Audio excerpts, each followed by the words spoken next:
Hello everybody, how's it going today? Glowplasma231 here, back again today to talk about Oshi no Ko. I mean, it's a Wednesday, and we got a new Oshi no Ko chapter, so what else was I supposed to talk about today? I don't know. The weekly Shonen Jump video for this week I already have filmed that's coming out on Friday. It's coming out on Friday. So yeah, today, Oshi no Ko chapter 124 came out, and if you don't remember last time in Oshi no Ko, we had the very big cliffhanger at the end, where Ruby was just like, hey, Aqua, I'm 16, you know, now, and the whole promise thing, and a lot of us, I think, were really scared going into this chapter, because we didn't know where Ayase was trying to write this story to go.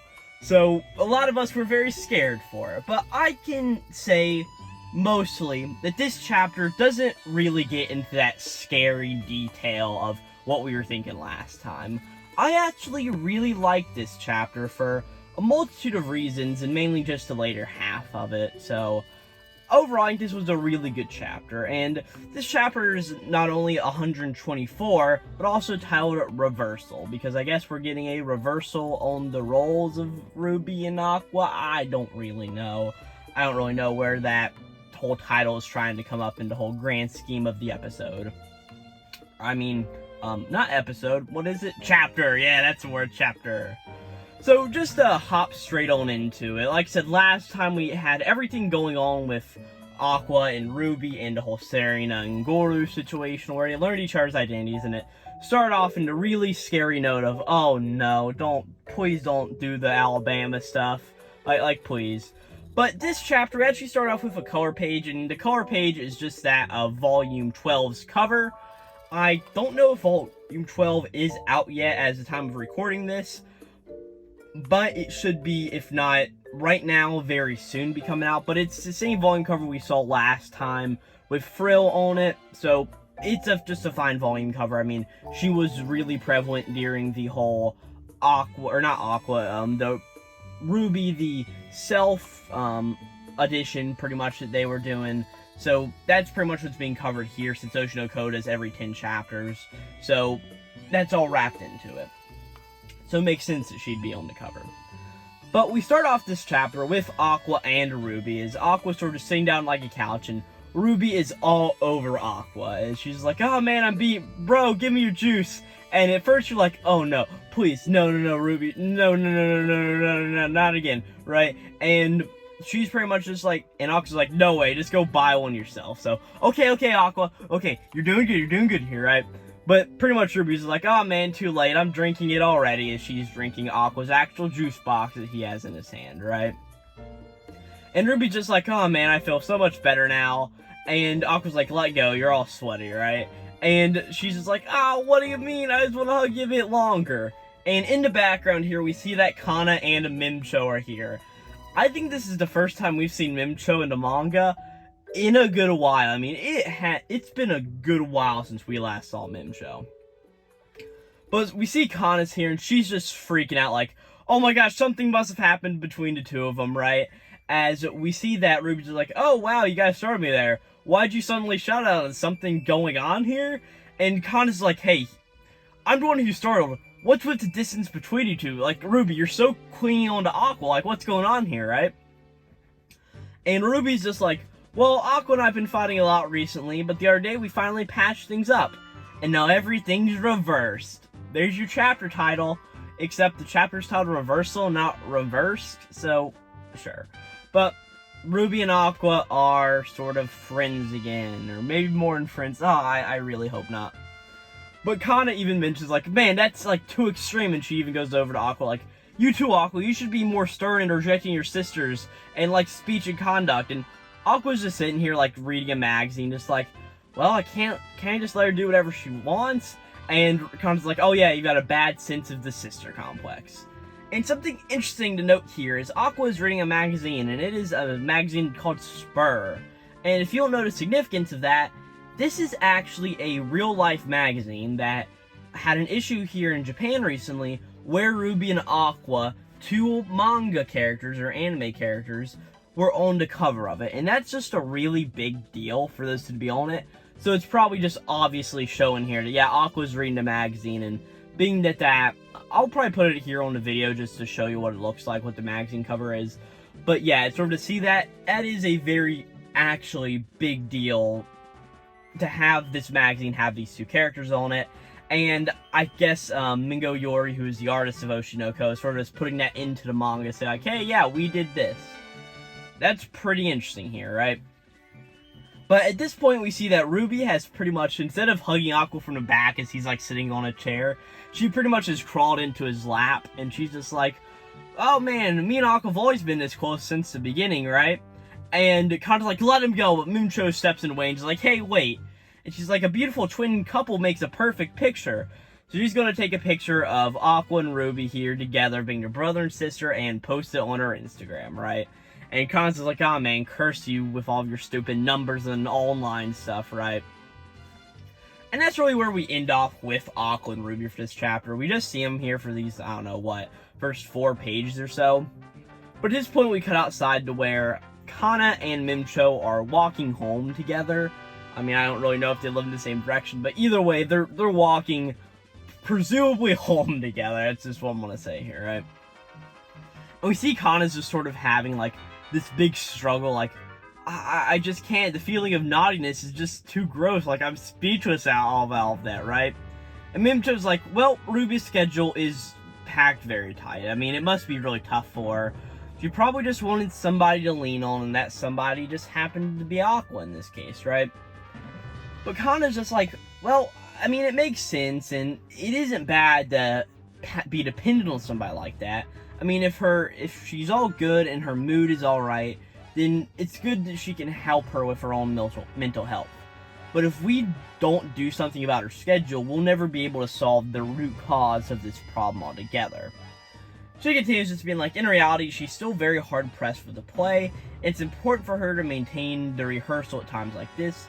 She may feel a little better now, but this isn't something she can just overcome overnight, just with her fighting spirit. And yeah, we obviously see this, because we know Ruby has been really set and focused on, like, I've got to do this role, I've got to do it well, and she hit that breaking point, and the only reason she got out of that breaking point is because she had Aqua's help whenever they learned who each other was, and that gave Ruby, or Serena in this case, a bunch of strength to sort of just keep on living in a way, and to just love again in a way. I don't know if that really made sense, but that's really the whole big idea here. And Kana just continues just being like, if anything, this current situation where Ruby seems to be flying high half-heartedly is more dangerous. If she forces herself and collapses, she will lose everything. Which is really interesting because a few chapters ago we had the whole, I think it was actually last chapter, the whole idea of the bad move with what the Crow Girl is saying. So this could be very much of that same idea of, this is that same bad move, where yeah, because Ruby learned of this, she's now sort of flying high, but it can't stay forever. So this may be another idea wrapped into that whole idea of the whole bad move that Crow Girl's talking about. But Mimcho's just like, yeah, you're right, but Ruby is in great demand now, and she is well known to shows and many big events. Now is definitely her time to shine. If she doesn't increase her exposure now, when will she get to do it?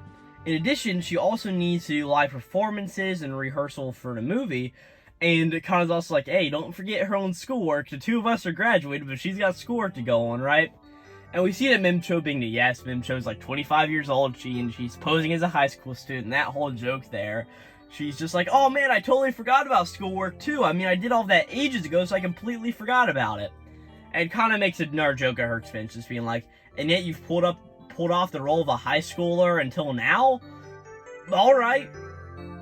But this just keeps continuing. Mimcho's just like, anyway, having a good balance is not an easy thing to keep around. We can only hope that the Prez does well in that area. And of course, in this time, she's talking about the president of Strawberry Productions as of now, who's of course Miyako, and also sort of the stepmother to both Aqua and Ruby, who we'll get to see a lot of in this chapter, probably the best part of this chapter. But she also references Ichigo Saito, pretty much Miyako's ex-husband, who was originally the owner of Strawberry Productions, right? And she even mentions that Strawberry Productions, or Ichigo Productions as they called it in the physical takamans of the manga, that's just the translation that Ian Press used, Pretty much just saying that they had a similar experience with I, being that, yeah, I was in so much demand and so much of everything that they had a hard time sort of reaming her in for everything, right? But she pretty much says that the one who had to deal with all that managing and everything was the previous president, Saito. So, yeah, big idea there. And she continues saying, like, the President Miyako must have a lot on her plate to think about with all of this. As that's who we really focus on for the rest of the chapter, is Miyako. As she's sort of just sitting here on the phone, and she's just like, yes, thank you, I really appreciate it. I'll check Ruby's availability and call you later. As we see, she's, like, just drained. And she's just like, man, a charity reporter for the 28-hour television, this is a really big job. She's like, well, I can empty Ruby's schedule a little, but can I let Ruby work even harder than she already is? As she sort of gets a flashback to what producer Kabiragi was talking about a few episodes ago, just being like, please adjust her amount of work, especially during the filming and rehearsal. From my point of view, she's definitely lacking in acting skills, right? So she needs to focus more on acting, but she's got so many other jobs. What's going to happen here, right? But Miyako's just like, I have so much to think about.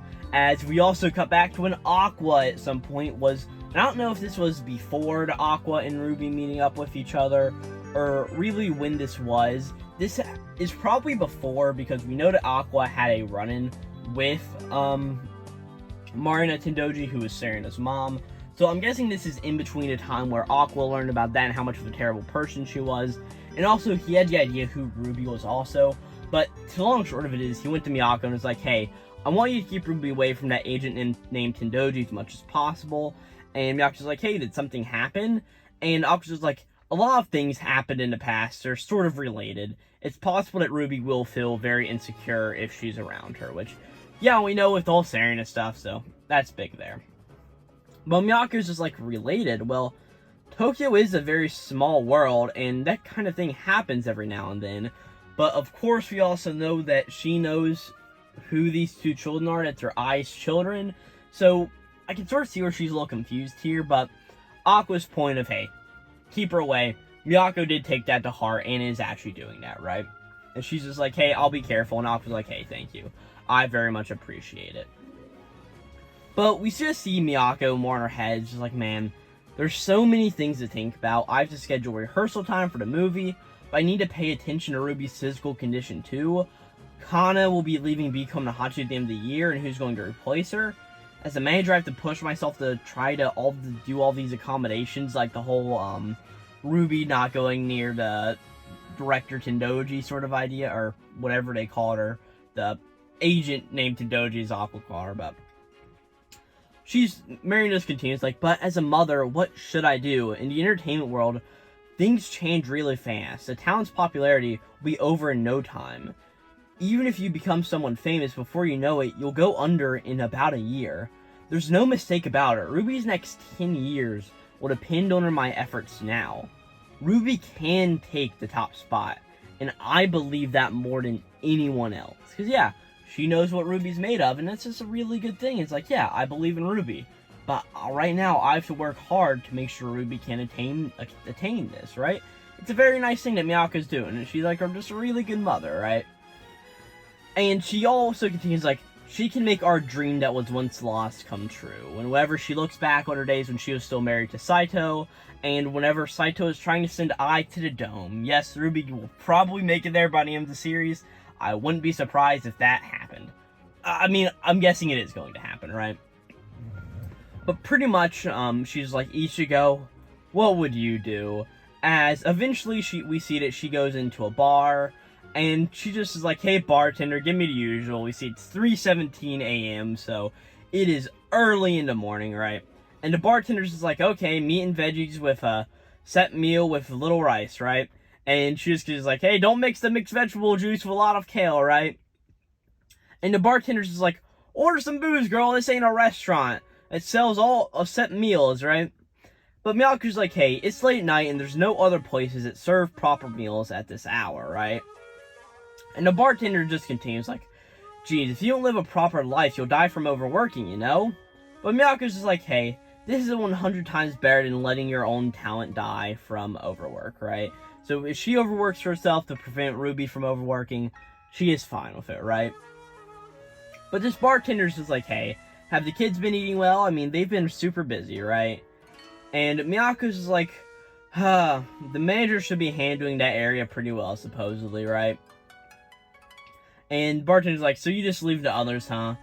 And she just continues like, hey, if you don't look after your children properly and welcome them with open arms, you won't be able to notice any important signs. And Miyako's like, hey, I know that, but my 2 kids never even showed their true faces. My son, referring to Aqua, always has a sour look on his face. Yes, Aqua does always have a sour look on his face. And she's like, and my daughter, Ruby, always smiles in public. She never complains once. Yeah, it sounds like the before Ruby, and then we had like the dark Ruby times, but then Ruby's back to normal, so okay, sure. And Machiko is like, I don't know what they really think, because I'm not even the real mother. And she's just like, oh man, the truth is I want to stay by their side and watch over them, you know? Because I'm not cut out for all of this work that requires this brain anyway, right? And she's like, if I could just go back to being a manager, I would, and not the owner of a big company. Right? And she's like, but what happens to the company if I wasn't around? I can't rely on anyone. As somebody else walks into this bar and says, hey bartender, give me the usual. As we see who this is, as Machiko and this person lock eyes. And who would it be but Ichigo Saito, the previous owner of Strawberry Productions and also Miyako's ex-husband. Would you look at that? As the two of them sort of are like, oh, who are you? And she's just like, Ichigo? And he's just like, oh crap, it's Miyako. So that's where we end the chapter. I think this is a very smart move, sort of bringing these 2 characters back together. It'll probably mend things up, and yes, Ichigo Saito will probably take over the company mostly again, and because there's been a lot of foreshadowing, like a few signs on a door saying stuff about Saito. So I'm actually very happy about this development. It shows these 2 characters are sort of going to be coming back together. Machiko will actually be able to take care of the 2 kids again in a way, and Saito will mainly be holding the whole realm of, yeah, I'll take care of the operation. So I am very happy to see that, and I think that's a really awesome development. So I don't really have too much more to say on this chapter. I do feel like the beginning of it was very interesting with the whole, oh man, look how Ruby and Aqua are doing. They're getting really good. It's a reversal of roles. Would you look at that chapter title? Which doesn't even come up besides for the word reversed. Whatever. But also Kana and Mimcho's talk about how Ruby may be overworking herself.